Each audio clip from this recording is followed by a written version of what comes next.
오늘은 진짜 살이 건강하게 빠지는 식단 랭킹을 소개시켜 드리려고 합니다.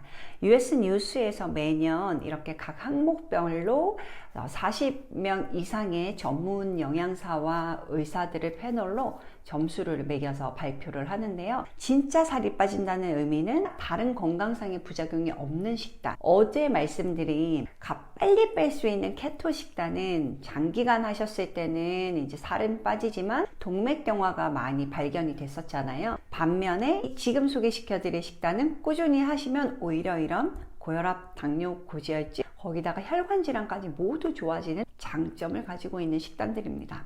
랭킹 1위는요, Weight Watchers라는 식단인데요. 이 식단은 우리나라에서는 하기가 어렵고 미국의 상업적인 다이어트 회사에서 만든 프로그램입니다. 이 프로그램도 어차피 시작은 대쉬 다이어트를 기본으로 하면서 조금 더 운동도 하고 마인드 컨트롤도 하고 할 수 있도록 도와주는 프로그램이고요. 그리고 두 번째 2위가 바로 대쉬 다이어트입니다. 대쉬 식단은 원래 고혈압을 예방하고 관리하기 위해서 미국 정부에서 개발한, 우리나라로 치면 보건복지부에 해당하는 NIH에서 개발한 식단인데요. 이게 단순히 고혈압만 예방이 되는 게 아니고 살이 빠지고 혈관 질환도 좋아진다는 많은 연구 근거가 있습니다. 3위는요, 메이오 클리닉 식단, 그리고 TLC 식단입니다.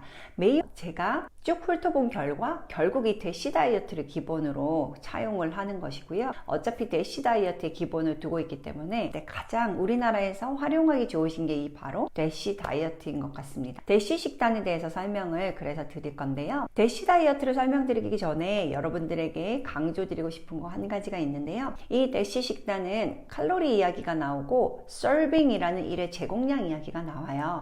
이 칼로리와 일의 제공량은 나라마다 그 영양학자들이 우리나라 사람들이 한 번에 먹어야 되는 양을 정해 놓는 것이고요. 조금씩은 달라요. 대동소이합니다. 그래서 이런 걸로 관심 가지고 공부하기 시작하시면서 스트레스 받는 분들 계세요. 미국의 일의 제공량과 왜 우리 일의 제공량이 다르지? 거기는 40g이고 왜 우리는 20g이지? 뭐 이런 걸로 스트레스 받으실 필요 없습니다. 칼로리는 내가 생각한 것보다 적게 먹으면 된다. 요거를 기억하시면 좋겠습니다. 그 두 번째 컨셉은 우선순위가 있다는 거를 기억하시면 되는데요. 비유를 드리면 유리병에 큰 구슬, 중간 구슬, 모래알을 담을 때 어릴 때 방학 때 무슨 숙제 같은 걸 해보는 탐구생활 같은 거에 나왔던 것 같아요. 일단 큰 구슬을 넣고 그 다음 중간 구슬을 넣고 모래알을 넣어야 다 담을 수 있죠. 이 구슬들을 모래알부터 넣고 작은 구슬 넣고 큰 구슬을 넣으면 큰 구슬은 다 담을 수 없었습니다. 이 우선순위가 매우 중요하다는 건데요. 대쉬 식단의 우선순위의 가장 큰 구슬에 해당하는 것은 채소와 과일, 통곡물을 충분히 먹는 겁니다. 채소와 과일은 각각 하루에 4-5번씩 먹으라고 되어 있고요. 통곡물은 6번 정도 먹으라고 되어 있습니다. 이게 어느 정도 양이냐면 대체로 자기 손바닥에 그냥 얹어지는 정도면 한 번 먹는 양이구나 이렇게 생각하시면 돼요. 조금 더 들어가서 말씀드리면 채소 같은 경우는 생채소는 요 손바닥 하나에 올라가는 정도, 그리고 잎채소 같은 경우는 두 손바닥에 올라가는 정도, 그 다음에 삶은 채소는 손바닥 반에 해당하는 양입니다. 70g이 1회 제공량이고 삶은 채소 같은 경우는 40g 정도가 1회 제공량인데요. 대략 제가 해보니까 손바닥에 그냥 얹어질 만한 정도 가늠해서요. 이게 익숙해지려면 집에 저울이 있으시면 좋긴 합니다. 그래서 매번 몇 번 정도 해보시면 눈대중 그 감각이 생기시거든요. 과일 같은 경우도 잘라서, 통으로 말고요, 잘라서 손바닥에 올라가는 정도다 이렇게 기억하시면 됩니다. 생과일 위주로요. 그리고 말린 과일은 1회 제공량이 아주 조금인데 대쉬 식단에서는 웬만하면 먹지 않도록 되어 있는 거기 때문에 생과일, 생채소 위주로 먹는다 기억하시면 좋겠고, 통곡물 같은 경우는 6번 정도 먹으라고 되어 있는데요.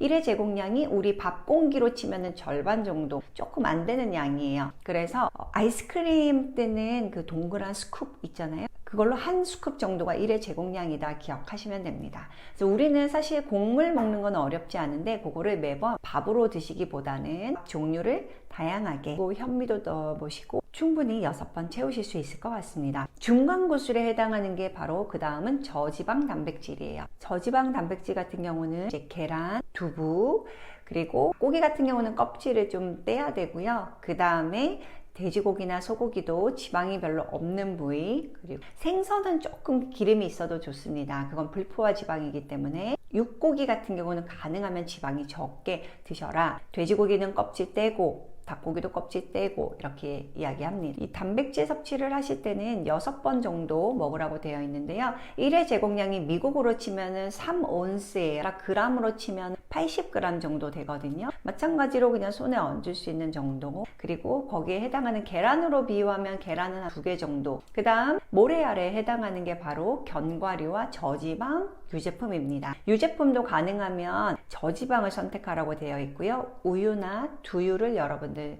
활용하시면 되고, 거기서는 하루에 2-3번 먹으라고 되어 있는데요. 우리는 이제 체격이 있기 때문에 한 2번 정도면 충분할 것 같습니다. 그리고 견과류는 일주일에 5번 정도 드시라고 되어 있는데요. 한 번 먹는 양이 25g에서 30g, 손바닥에 약간 올라오는 정도예요. 한줌경과 이런 식으로 제품이 많이 나와 있는데 그거를 하루에 하나 정도씩 드시면 충분해요. 마지막으로 주의할 거, 그 주의하셔야 될 식품, 주의하셔야 할 식품 5가지가 있는데요. 첫 번째는 기름기가 너무 많은 육고기를 가능하면 줄이고, 또 햄과 같은 가공육을 줄이는 겁니다.